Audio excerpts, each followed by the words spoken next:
2 bombers, 3 fighters, 4s and 3s. It's got to be a big roll.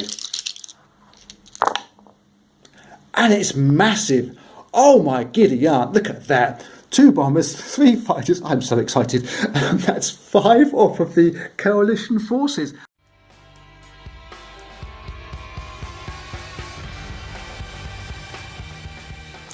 Okay, we are back in video number 2 of our Against America household. We are midway through round number 3, but slightly out of sequence. I should explain that as we get to it. Soviets, Germans and the UK have moved themselves forward into Greenland, and indeed a lot of the troops that are now massed on the European border can get across to Canada in one jump. So this is going to make it a bit more tricky for the Americans very, very soon. Some of the Germans have moved themselves down into Algeria, and they're now purchasing and moving units down this way to cover off this possibility of America coming around the South Atlantic and hitting Africa. Again, units are being used in here. They're being used up as resources to try to defend what may just be one small territory, but where is it going to be? Only the Americans know that. There's also secondary use for the Germans coming down this way with transport ships to try and get across and grab Brazil as part of the victory conditions for them. America don't like this build-up on their coast. They may have to think about doing some preemptive strikes there, but I think they're going to lose heavily if they did that. Japan similarly dislike this American build-up on their Pacific coast. Japan have decided they are going to hit this. That battle will happen very shortly. Part of our out-of-sequence-ness that we've got here is the UK. I've already put down their reinforcements. We haven't actually finished their battling round. It's going to be a small battle here with a fairly large British fleet versus a very small American fleet into New Guinea. Let's get up on the board and I will see you there.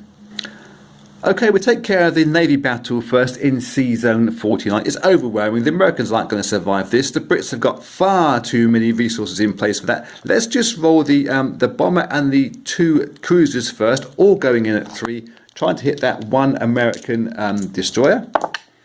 And they've hit it twice over. That does take out the transport ship that's there as well, and grab the land-based attack. Obviously no bombardment because there was a sea battle. The Brits have 1, 2, 3, 4 drunken infantry all at 1, and the Americans are defending with 1 infantry at 2.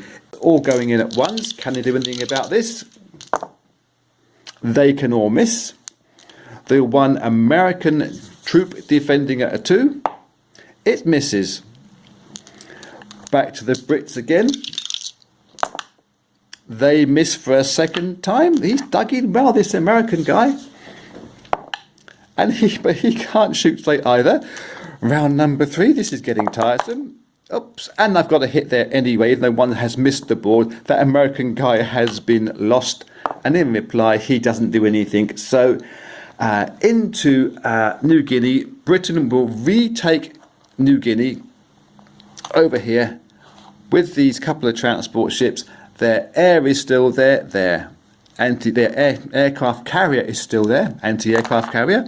We nearly had a couple of cruisers and a submarine. So Britain's fleet there are quite strong and should be quite capable of defending against this little small intrusion that we did think that was going to be more of a pest, but America not supporting it. That seems like a mistake now by the American player. Let's get this battle on the board that is up in the coast of America with this massive Japanese fleet versus this massive American fleet. It's going to be fun. Okay, here is the massive attack against Sea Zone 56 from the fleet that's mainly in Iwo Jima. There's also an extra aircraft, a bomber that can get across from Iwo Jima. The fighters on Iwo Jima Island can't reach there. Let's roll this one out. Oh. Camera's drunk this time. So 4, we have Japan, 1 bomber and 2 battleships, and 1, 2, 3, 4 fighters and a cruiser that's in there. There is no surprise strikes, but because Japan and America both have destroyers, there's no problems at all with which air can hit which submarines. So that would have been a good one. And that is a spectacular miss, I think. Here I'm seeing 1, 2, just the 3 hits done by Japan. That is not a good start at all from that big battleship and air wing intrusion. I'm trying to look twice at it. Nope, there's just the 3. So America can take 2 damage on their battleships there, and 1 on one of their submarines. Let me just look over here. 2 battleships there, and 1 of their submarines can go to the casualty strip, which is going to be Colombia, Ecuador for the casualty. I'm a bit pushed for space here today. Let's now roll for the destroyers at 2s and the Japanese aircraft carriers at 1s. So we have 2s and 1s. What can we roll for this? And just the 1 hit again from there. Not a good start by the Japanese. American are going to hope their ties are hotter than that if they're going to defend their borders here. America land, they will have the 2 battleships at 4. They have 4 fighters at 4 as well. The rest are all going to be 2s and 1s. So let's see what America can do in defence. And that looks pretty hot to me. Crikey O'Reilly, they've scored, that's the 4s. They are the 4s as well. That's pretty spectacular. That's 5 hits out of the 6 dice rolled just for their massive air wing. I'm a bit flabbergasted with this. 1-2 gets taken off of there straight away. And 3-4, I think we're going to have to lose the destroyers, perhaps. Although the aircraft carriers are expensive, but they're what we're going to do? I think Japan are going to have to try and protect their carriers and lose their 2 destroyers. Yeah. Sorry, I was a bit confusing there because there's so much that is happening. Let's now try to finish off this American. That was just the first half of their attack. It was just this part of the air wing and the battleships. They also have 1-2 carriers that defend at 2 in this version. 3, 4, 5. So that's 5 at 2 plus their 3 submarines. Wow. We have 1-2 carriers, 1-2 3 destroyers, all at 2s, and we have 3 at 1. This could be a bit of a turnip for the cooks.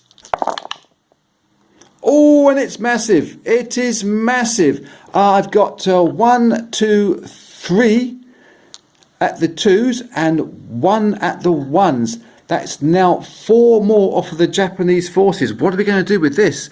We really weren't expecting it to be so harsh. Japan, can we give up our carriers? Oh dear. I can't take. Well, okay. 1 of the carriers that's going to go for Japan, plus 2 of the aircraft, and I'm guessing the cruiser as well. We cannot afford to press this attack. If we press this attack now, then we are just going to be leaving Japan wide open for a counter attack, really. I think Japan are going to have to pull away from this attack now, retreat back into Sea Zone 57, licking their wounds with just this 1 carrier. 2 battleships will get repaired afterwards. And the 2 planes on that carrier. America could come back on their turn, which is upcoming, and completely ruin Japan's day. And I think they might just do that. Okay, things are back on the board now, and things don't look as rosy for Japan as it did a couple of minutes ago. America lands fleet off the west coast, massive. Japan's obviously devastated. They can move one destroyer forward from Sea Zone 60 to join this fleet to try to help out defending this sea zone around Wake Island. I'm not sure it's going to do much good. Their transport ships, an expensive purchase. They've probably got to get the hell out of the way before they become casualties, obviously because they are defenseless in this version of the game. Because America's surely going to come forward now and attack Sea Zone 57 around Wake Island and finish off this Japanese attack whilst they're holding the advantage. Was it a mistake for the Japanese to pull backwards? Was it a mistake for Japan to pull forward in the first place? My thinking is completely muddled by that such weak rolling by Japan. But it is what it is. I can't change it. Let's have a think about what America can do after I've had a cup of coffee and a little nap. Okay, we're on America's turn at the end of turn number 3. Let me first address the mistake that I made. I noticed when putting the video up onto my computer. This fighter could not have retreated. It should have been lost in the first part of the battle. It comes off.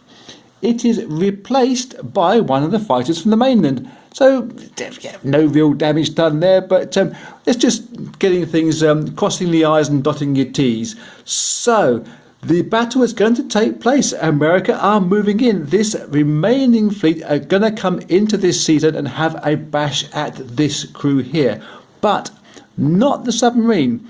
The submarine is going to come due south and take one of the submarines is in the Wake Island sea zone as well. That is going to come across and start defending these transport ships. They're probably not going to land into any of these places here. They are just tempting the Brits to come forward to try to use 2 submarines to have a little smash at this one smaller British fleet without destroyers. It's tempting. That's what it's there for. So, involved in this battle into Sea Zone 57 will be that fleet, but also 2 of the bombers are going to come from Eastern United States. They're going to fly themselves over 1, 2, 3, 4, 5, 6 and land back into Western United States after that battle. I'll get it on the board and I'll see you there. Okay, here are the protagonists for this battle of Sea Zone 57 around Midway. As you can see, America look to be overwhelming favourites for this. But then I thought Japan looked favourites from the previous battle. And look how that one turned out. Let's get some dice in the tray. We have 2 battleships going in at 4 and 2 bombers going in at 4. There's no submarines to worry about in this encounter. We also have 1, 2, 3, 4 of the American fighter planes in there. So that's a big, massive 8 dice start.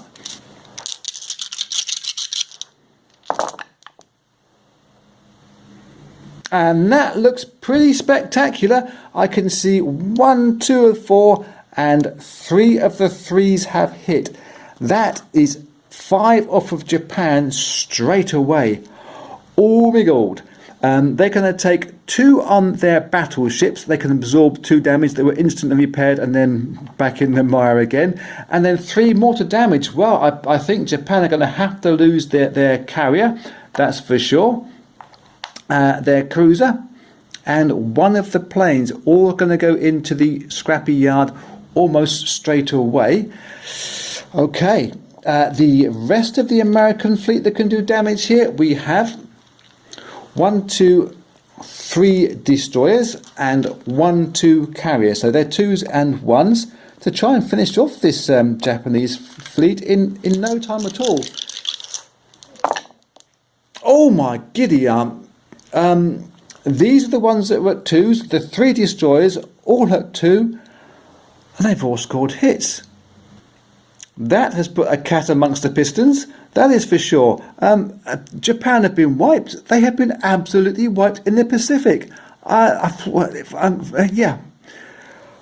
If I wasn't a dither before, I'm all a dither now. Let's roll Japan's reply from here. They have 2 battleships at 4. 2 fighters are at 4. And a destroyer, a cruiser at 3. Wowee. and they have scored 1, 2, 3, 4 hits. That's pretty good. And the one aircraft carrier 1, it gets a hit as well. So that's 5 off the US. Let me tidy all that up, get it back onto the board, and I will see you there. Man alive. That is the position of the American fleet off of Midway after that massive battle there. They took 2 of the damage on battleships and then rewrited them after the attack, as we can do, and 3 damage on destroyers. Their bombers have landed themselves back into Western America, and as far as the east coast in Canada is concerned, well, this build-up of infantry now is so massive, it's not insurmountable, but there's going to be a hard job for this coalition to get in there. I'm looking forward to the ground attacks when they occur.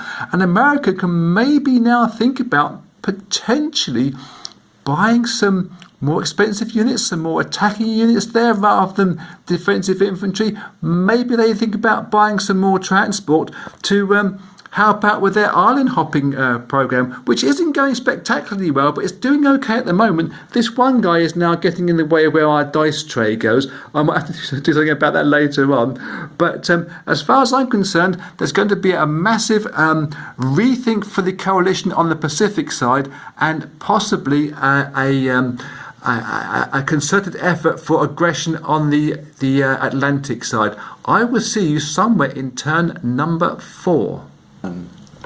Well, here we are at the beginning of turn number 4. Still nothing much has moved since last time I spoke to you, apart from the turn marker. Oh, and a couple of moves there on Bull Run in the background. Ignore that, that's a great game. I'm having fun there. I wanted to explain to you what I'll be doing for this next portion of the video, because as I said to you before, this is a logistical challenge of moving units forward on transport ships from the European side of the map. We have to balance out the number of transport we buy, the number of infantry, artillery or tanks that we buy to move into place to get involved in these battles. You don't need to see all that.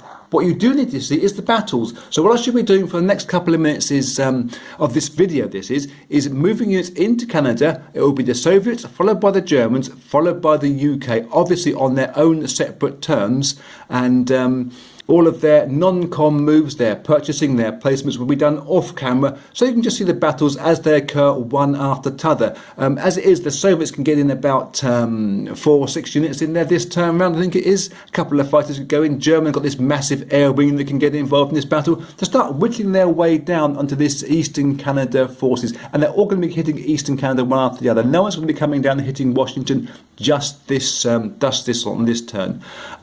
It does actually remind me very much of a game called Stronghold. Not sure if you're aware of it. It's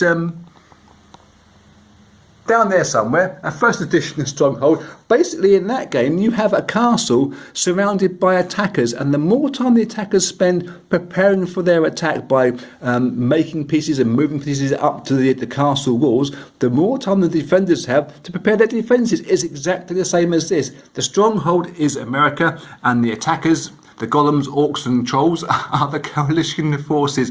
So let me get things up on the battle board, and I will see you when we get to the first fired shot from the Soviet troops.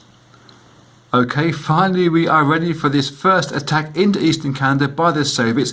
Quick mention before we do that, this is probably the last round that the Soviets will be buying infantry, artillery and transport ships, which we've got down here ready to go onto the board. They'll be switching their purchases to bombers, we think, because they've got the obviously greater reach, greater range for turns to come. It looks pretty horrible for the Soviets going in there first. There's 16 American infantry and a tank and a couple of fighters in there versus the 6 units that the Soviets can get in. But good souls that they are sacrificing themselves right royally for the cause. I've also moved my dice tray somewhere more convenient, and I hope this camera holds up. I've noticed actually when I was uploading the last video, lots of glitches and little missed parts of recording. I'm not sure what's going on, but hope it doesn't spoil your enjoyment too much. Let's roll the Soviet attack first. We have 2 fighter planes going in at 3 and 2 tanks going in at 3. We'll keep those dice there just so we know what to do in the hitting for no other reason than that. 3s and 3s. 3 hits. Nice. We like that. That's the 2 fighter planes that hit and 1 of the tanks has hit as well. So that's 3 off the Americans so far. I'll move that back off the board out of shot. 1, 2, 3. and we have the 2 infantry units going in there at ones. Good luck, fellas, do what you can with red dice, and they both miss. Okay, so in reply, we're probably not going to need all these dice, because I think it's going to be a 1-roll defense by the Americans. We have their 2 fighters at 4, and their 1 tank at 3. Let's see what they can do first. The 2 at 4, one of those has scored a hit, so one of the Soviet troops is already gone. And for the Soviet infantry, the American infantry, there is 16 pieces in there. Obviously 3 have already gone. I've got 12 dice in my hand, which means 4 get rolled afterwards should we need them. All at 2s, and we might actually need them. Oh my giddy aunt, there is just 1 hit there at the back from 12 dice. That's pretty amazing. So 1 more Soviet guy loses his life. They might get a second roll at this. We shall see. So 4 more dice for the Americans. 4 black ones. Why not indeed? All at 2s. And there's 2 more hits from there. So that's the 2 tanks taken out, which just leaves a couple of Soviet planes to roll in there at 3s and try to do some remaining damage. I might actually pull them back now, because the chances of getting a lot more hits now is very, very slow. Obviously, this is what's left on the board. Sorry, I'm looking at a different place. That's what's left for the Soviets. We could actually pull back from this attack. They could land back into Greenland and survive for a second attack when there's more Soviet troops coming in, and we can get in quite a few troops next time, because this transport ships that have moved this turn around and arrive in Greenland will be able to get into Western Canada with the troops that are already up in there. That's going to be a better idea. Sorry, I'm dithering and dathering once again, as is my wont. We're going to pull back from the Soviets now and get on with the German turn.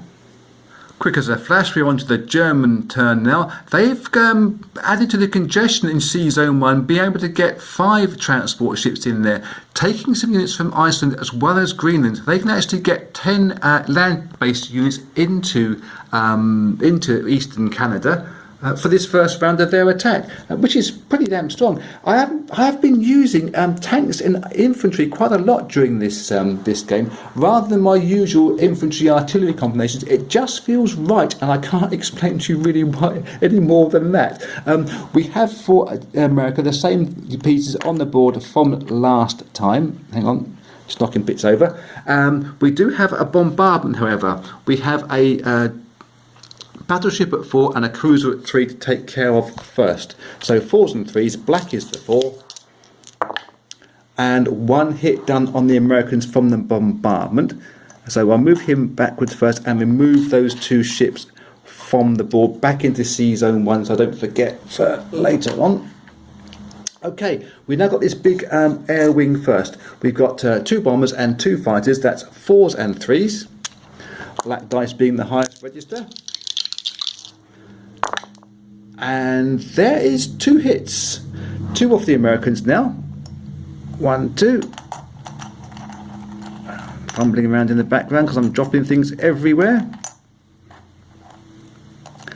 And for the Germans, rest of their go, they have 5 tanks, which is at 3. 1, 2, 3, 4, 5. And 5 infantry, all going in at 1s. So, big shake of the dice. See what we can do. That looks pretty good. 2 of the tanks. Oh, actually, this looks pretty weak. Seeing that again. Just 2 tanks have scored hits. That's all we've done. They would expect it to be stronger than that. So 2 more Americans come off there. 1, 2. Adding to their tally of casualties this first round, which now equals 5. 1, 2, 3, 4, 5. Yeah, that's correct. So we now have the American reply. Can it be better than last time that was pretty feeble? We have 2 fighters and a tank. That's 4s and 3s. That's 2 hits, isn't it? That's 4 and a 3. That's 2 off of the Germans. That's 2 infantry will go straight away from Germany. then their total of 13 infantry that the Americans have left from the previous Soviet attack. We have 12 dice there, and that is pretty poor again. It's just the 3 hits. They're all at ones. The rest of them are higher than that. And we have 1 extra dice that we can roll for the 13th dice.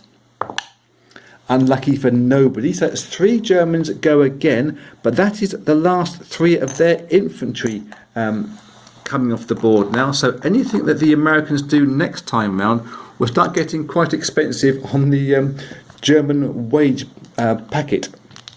So, if that's even a term in this game, we now have the German follow-up reply. 2 fighters and two bombers. Sorry, 2 bombers are black, 2 fighters are red. Hoping to do more damage than last time. That's 2 more off of the Americans. I shall slip those off the board now. And we have 5 German tanks going in. 1, 2, 3, 4, 5. All going in at 3. And they've scored just 2 hits. So 2 more Americans go now. Obviously, there's little in the way of absorption now for Germany. The Americans are going to roll in with 2 fighters and a tank at 4s and 3s. And they've just done 3 hits. That's 3 German tanks taken out straight away. Ouch, ouch, ouch. Of their remaining infantry, we have that's 8 at 2. We will choose random dice. 1, 2, 3, 4. 1, 2, 3, 4. All going in at 2s. This could be a bit of an upset. If they start rolling well, they've rolled pretty well. That's 3 hits out of that. So Germany are going to lose 2 tanks and a fighter from that board. Now, a similar question is being asked to that of the Soviets. And I think Germany have to answer that in the same way. They're going to have to pull this air wing back to Greenland because they're expensive pieces and their range is what we're trying to use. So the fighter will go back onto the aircraft carrier and both the bombers will go back into Greenland. And I will see you when the UK try to decide what they're going to do. Okay, time for the UK to move into Eastern Canada. I was in 2 minds, I must admit, added to the traffic jam of units that are already in the C zone, but all the Brits can muster is 8 units. That's 4 infantry, 3 artillery and a tank. Yes, they are probably going to finish these Americans off in this turn, but with America parked next door with a huge amount of infantry that's there, they're not going to last long when they're in Canada, but I think it's the best tactic. I'm hoping that it is. Maybe you disagree. Let's roll for the British attack first. We'll get some dice in my hand. We have 1 tank going in at 3. We will then have 7 going in at 2 and 1 at 1. Sorry, 6 at 2 and 1 at 1. So there's your tank at 3. It scores a hit. That's the American infantry gone. We're now going to have the 3 artillery can match up with 3 of the infantry. That's be 6 at 2s. And there's 3 hits there. The Brits know what to do. They've just taken out the remaining few units that America have mustered in there. That's the 1, 2, 3 hits. What can America do in their dying throes? They have 2 fighters at 4 and a tank at 3. They scored 2 hits, plus 1 for the American infantry. And he misses. So 2 come off the Brits. Let's look down here as we do this. 1, 2. These remaining units will go back into Eastern Canada, and there's going to be a battle in the Pacific to sort out as well in 1 second. That is how things now look in Eastern Canada. Obviously the Brits were hoping to have gone in there as a reinforcement brigade after Germany sorted it out, but you can't have everything. The battle down in the South Pacific, I think, is not going to happen. I would tell you for why. The Brits are moving units from New Guinea into Wake Island to retake that one victory place away from the Americans this time. They're going to be taking 2 more guys on the transport ship and coming forward with this fleet. This fleet was going to take on, in a combat move, these 2 American submarines that were there to draw the Brits away, to stop the Brits from coming up north too much. And I figured that they were going to stand and fight these Brits on their own backyard. But I think, on reflection, because the Brits have no destroyer there, I think the Americans, sadly, are going to drop these subs out of the way, underwater, and these Americans on these boats are going to be lost to the tides of time. So there will be more action to come in round number 4 when we decide what Japan are going to be doing, whether they're going to have a complete rebuilding phase or try and attack America in some kind of fashion. I'm not really sure what it's going to be, but that's going to be tomorrow after I'm a bit more refreshed. We are approaching the end of turn number 4. We're still in the Japanese turn at the moment. After their massive loss in Sea Zone 56 and the American reprisal into the Midway Sea Zone, Japan lost most of their fleet, as we remember. There's a couple of plans for what they can try to do to get out of the mess which they've got themselves into. One of these plans did involve perhaps taking the transport ships which are off of their mainland and coming up into the Alaskan Sea Zone and invading Alaska, taking a couple of IPCs away from America, deflecting some of their troops away from this main naval force. But you will be giving up really on these 5 transports. They can defend themselves with a cruiser and a destroyer, but that's not really enough to really persuade America not to attack them. So instead, after a lot of thinking and not a very big thing happening in the end, Japan happened to have in their bank the perfect number, 34 IPCs, which would buy themselves a battleship and an aircraft carrier. They can both appear in Sea Zone 60 around the Japanese mainland and in the placement phase.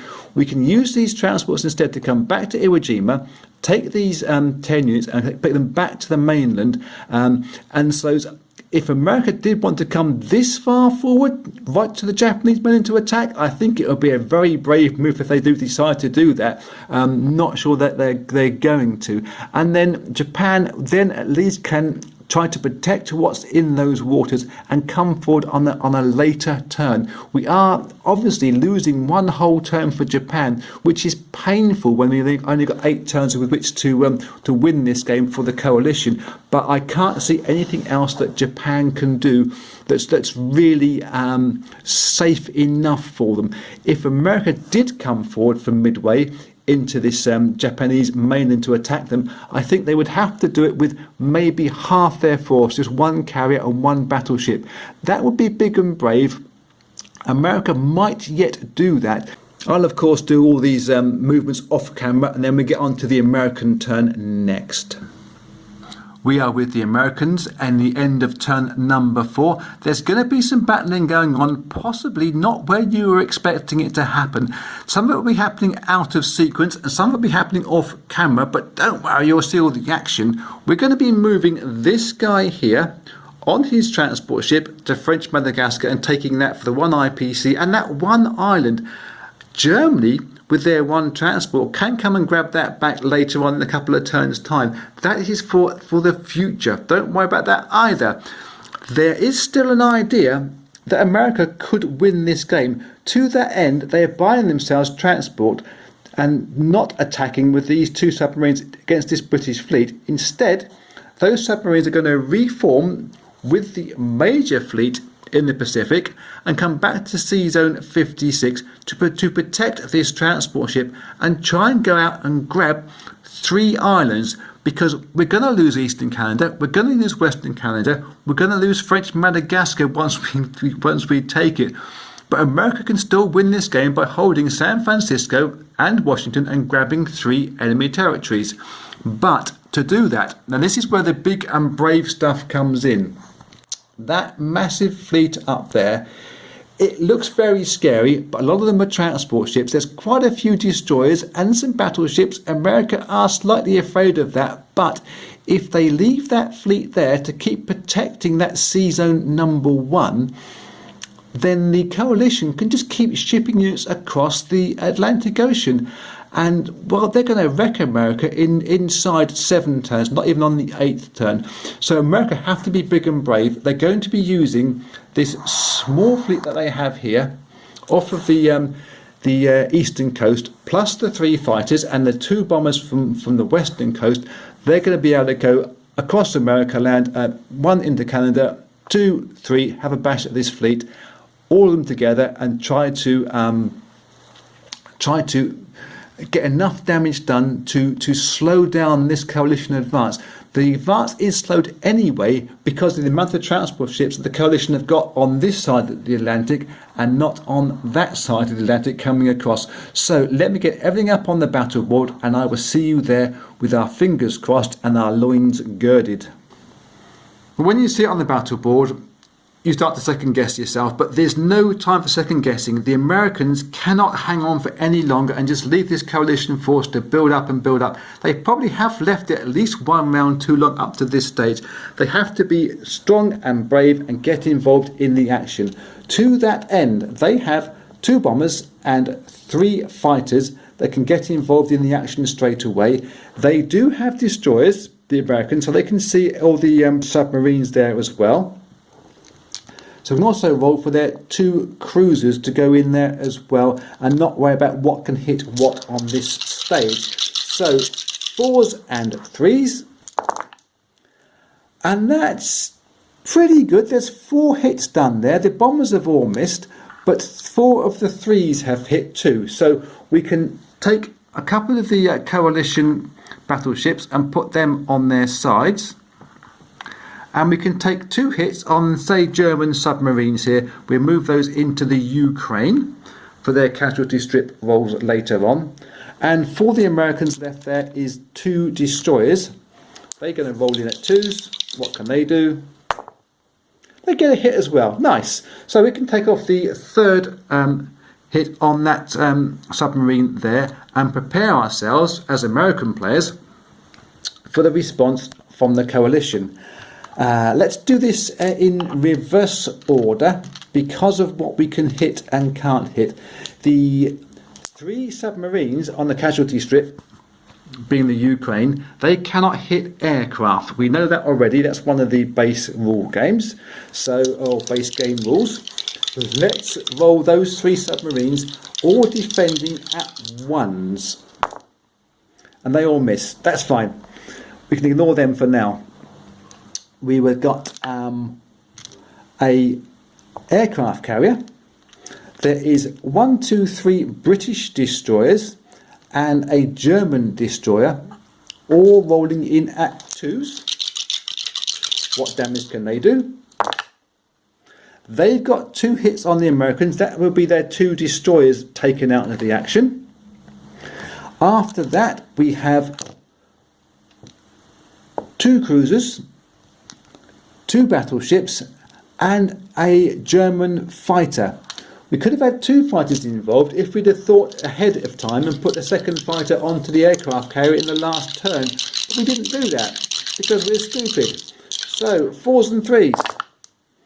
And just the 2 hits off of that roll. That means these 2 cruisers will come out of the action too. So America do have now a second chance of getting into this fleet and doing some real telling damage. Let's get ourselves ready and hope that these brave American pilots, because it's just American planes that are left, 2 bombers and 3 fighters, can do their thing for their country. 2 bombers, 3 fighters, 4s and 3s. It's got to be a big roll. And it's massive.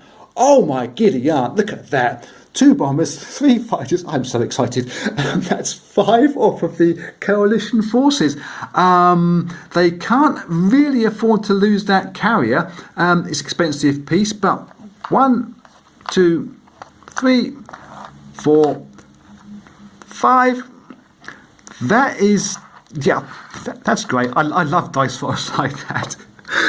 So let's have a look at the coalition's reply from there. Everything can hit everything on there. There's no problems at all with that. We have the fighter and the two battleships all going in at 4.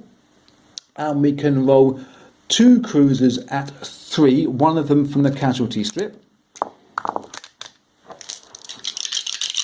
4s and 3s for the coalition, and they've got 3 hits. That takes out all of these American fighters now. They're going to be lost to all time. And after that, we have the 4 destroyers that are destroyed, plus the 1 aircraft carrier, all rolling in at 2s in this version in defence. I think we're going to say goodbye to our American bombers this time round. Oh, only one of them. Okay, that's okay. That's okay. So 1 bomber survives for a 3rd round of battle. We've done better than we hoped for. I mean, we wanted it to be good, but that second roll was fantastic, wasn't it? So these are all lost now from the casualty strip into my tail of woe down here, or pile of ruins. And we have this 1 American bomber, big and brave. Good luck to you, fella. What can you do it for? You can get another hit as well. Nice. That's great. So as we're going to lose, I think, the cruiser. I think we'll lose the German cruiser from there, and I'll roll the coalition's defensive rolls. There's 3 at 4, 1 at 3 if we need it afterwards. We don't. That American guy has now gone. That is the end of the battle.